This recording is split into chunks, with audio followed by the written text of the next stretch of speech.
இன்றே டவுன்லோட் செய்து உங்கள் ஃபேவரட் ஷோக்களை என்ஜாய் பண்ணுங்க. சிச்சுவேஷன் அப்படி நான் எந்த அர்த்தத்திலையும் அப்படி சொல்லுங்க. கிறுக்கு திறமா பேசாத, அசிங்கமா இருக்குங்களா?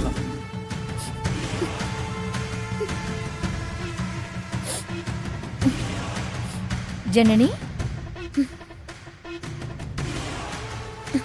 நீ எதுக்காக அழுதுட்டு இருக்க? இத பாரு ஜனனி, நான் ஒன்னு சொல்லட்டுமா? நீ தான் ஓயாம ஒவ்வொரு நாளும் சிவாதா என் புருஷன், சிவாதா என் புருஷன்னு சொல்லிக்கிட்டே இருக்க. ஆனா அதுக்கான என்ன ஆதாரம் நீ வச்சிட்டு இருக்க? ஆதாரமா?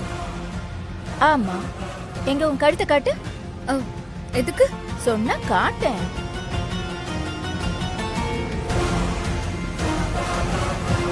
பாருங்க, என்னாச்சு? உன் கழுத்தை நீயே பாரு.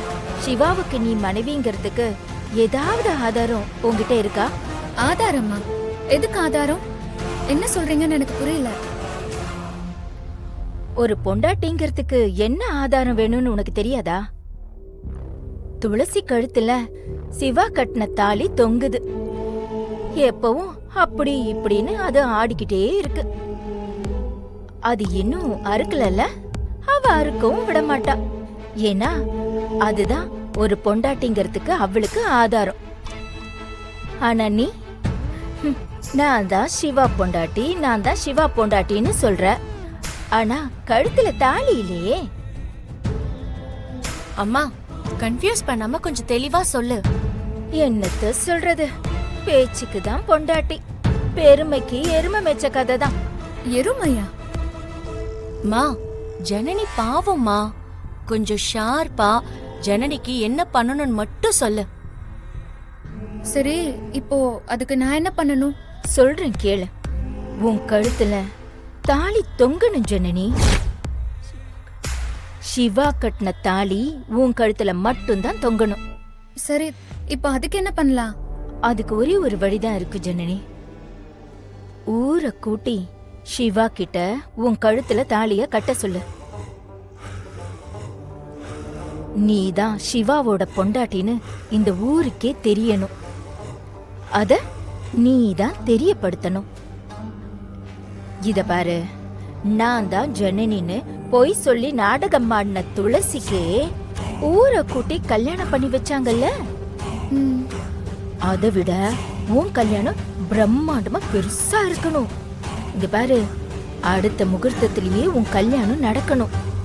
சிவா உன் கழுத்துல தாலி கட்டுறத நானு, ரம்யா, பவானி எல்லாரும் சந்தோஷமா பாக்கணும். உடனே போய் அம்பலத்துக்கிட்ட பேசு. ஊமையா இருந்த அப்புறம் அவ்வளவுதான், உன் சிவா பறி போயிடுவான். ஏமாந்துட்டு இந்த மாதிரி அழுதுட்டு உட்கார வேண்டியதுதான்.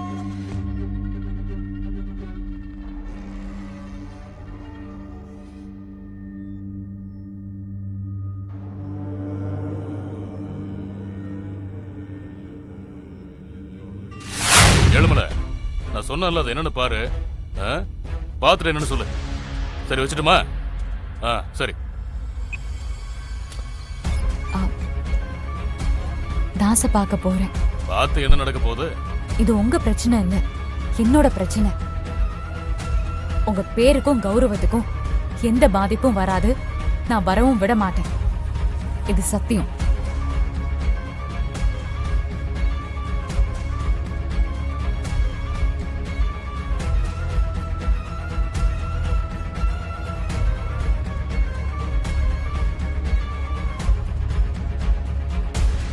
நில்லு. எங்க போற? ஒரு முக்கியமான வேலையா போறேன். நீ எங்க வேணா போ. அப்படியே போயிட்டா கூட நல்லதுதான். அம்மா, எதுக்கு நீ மறுபடியும் சிவா கிட்ட பேசிட்டு இருக்க? அதுக்கு என்ன? நீ அவன் கிட்ட பேசக்கூடாது. அத நீ சிவா கிட்ட சொல்லு, என்கிட்ட ஏன் சொல்ற?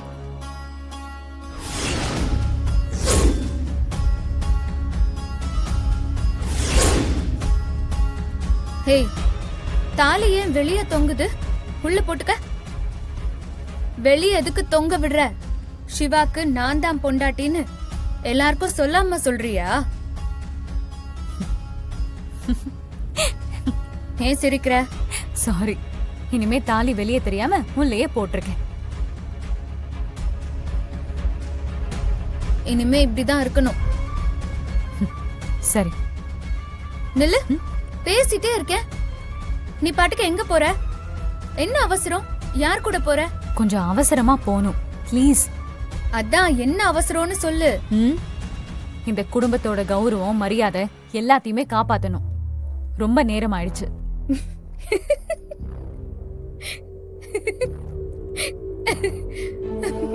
இப்படி சிரிச்சுட்டே இருந்தா பார்க்க நல்லா இருக்கு. சிரிச்சுக்கிட்டே இரு. அதத்தான் நானும் சொல்றேன். சிரிச்சா அழகா இருக்க, சந்தோஷமா இருந்து. எங்க இவ சிரிக்கிறதுக்கே காசு கேக்குறா. Thanks aunty. துளசி, நீ என்ன கிண்டல் பண்ணலையே? கிண்டலா? சச்சா, சத்தியமா நான் உண்மையதான் சொன்னேன். சிவா என் ஹஸ்பண்ட். என்கிட்ட இப்போ ஆதாரம் இல்ல, ஆனாலும் அவன் எனக்கு ஹஸ்பண்ட் தான். அதை எதுக்கு என்கிட்ட சொல்ற? என்ன நீ ஏமாத்த மாட்டல்ல? ஏமாத்தி சிவாவை பறிச்சுக்க மாட்டல்ல? ஏன் ஜனனி, ஏன் இப்படி எல்லாம் பேசுற? உன்னை மட்டும் இல்ல, நான் யாரையுமே ஏமாத்த மாட்டேன். என்ன நம்புறவங்களுக்காக நான் உயிரே கூட கொடுப்பேன்.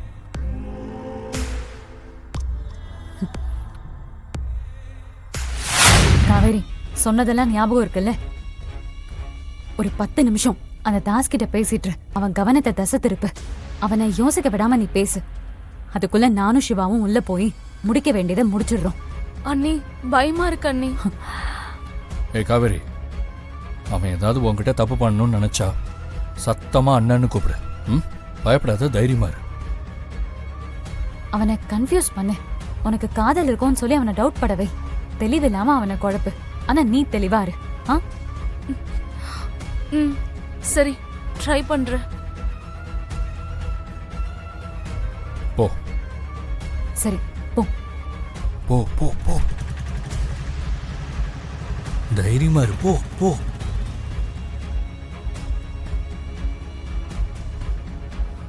All the best. Go.